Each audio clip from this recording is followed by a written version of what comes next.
যুদ্ধ কিংবা যুদ্ধের আশঙ্কা অন্য দেশের জন্য যা জাতীয় সংকট, যুক্তরাষ্ট্রের জন্য তা যেন এক মোক্ষম ব্যবসায়িক সুযোগ। নিরাপত্তা নিশ্চিত করার নামে এবার সৌদি আরবের কাছে প্রায় $2 বিলিয়ন বিপুল অস্ত্র বিক্রির অনুমোদন দিয়েছে যুক্তরাষ্ট্র। বিশ্ব রাজনীতিতে সংঘাতের আগুন যেখানেই জ্বলুক না কেন, লাভের গুড় যে শেষ পর্যন্ত আমেরিকার ঝুলিতেই যায়, এই ঘোষণা যেন সেটি আরেকবার প্রমাণ করে দিল।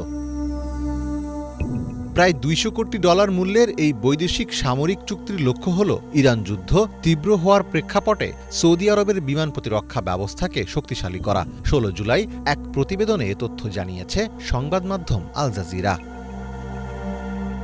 মার্কিন স্টেট ডিপার্টমেন্টের এক বিবৃতি থেকে জানা যায়, $1.96 বিলিয়ন প্রাক্কলিত ব্যয়ে ফরেন মিলিটারি সেল প্রক্রিয়ার আওতায় সৌদি আরবের কাছে উন্নত সমরাস্ত্র ও আনুষঙ্গিক সরঞ্জাম বিক্রির প্রাথমিক অনুমোদন দেওয়া হয়েছে। এই প্রস্তাবিত বিক্রয় প্রক্রিয়ার মূল আকর্ষণ হল প্রায় 20,000 APKWS laser guided precision rocket kit এবং এর সাথে সম্পৃক্ত ওয়্যারহেড।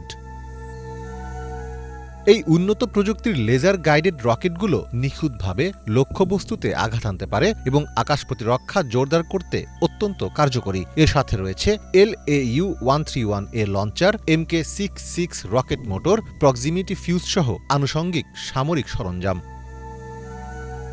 এছাড়াও লঞ্চ ও এমপ্লয়মেন্ট সরঞ্জাম, প্রকাশনা ও কারিগরি নথিপত্র, সংশ্লিষ্ট কর্মীদের প্রশিক্ষণ ও প্রশিক্ষণ সরঞ্জাম সরবরাহ করা হবে এই চুক্তির আওতায়। পাশাপাশি মার্কিন সরকার এবং ঠিকাদারি প্রতিষ্ঠানের পক্ষ থেকে ইঞ্জিনিয়ারিং, টেকনিক্যাল ও লজিস্টিক্স সাপোর্ট সার্ভিস সহ লজিস্টিক্স ও প্রোগ্রাম সাপোর্টের অন্যান্য সংশ্লিষ্ট বিষয়গুলো অন্তর্ভুক্ত থাকবে।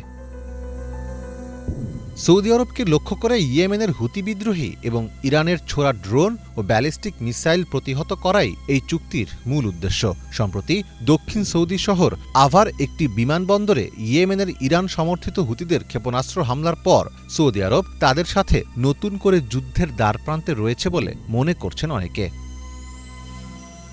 ইয়েমেনের হুতি নেতা আব্দুল মালিক আল হুতি বলেছেন, রিয়াদ ইয়েমেনের বিরুদ্ধে ব্যাপক আগ্রাসনে জড়িয়ে পড়তে পারে এবং পরিস্থিতি আরও খারাপের দিকে যেতে পারে। আর তেমনটা হলে সৌদি আরবের সমস্ত তেলক্ষেত্র এবং অন্যান্য গুরুত্বপূর্ণ স্থাপনাগুলো তাদের গোষ্ঠীর ক্ষেপণাস্ত্র ও ড্রোনের লক্ষ্যবস্তুতে পরিণত হবে।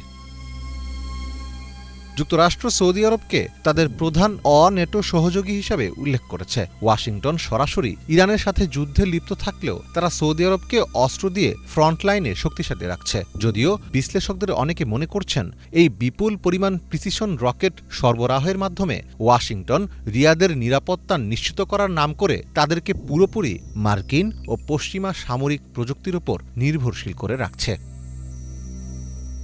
মীর ফজলে রাব্বি, বাংলা ভিশন।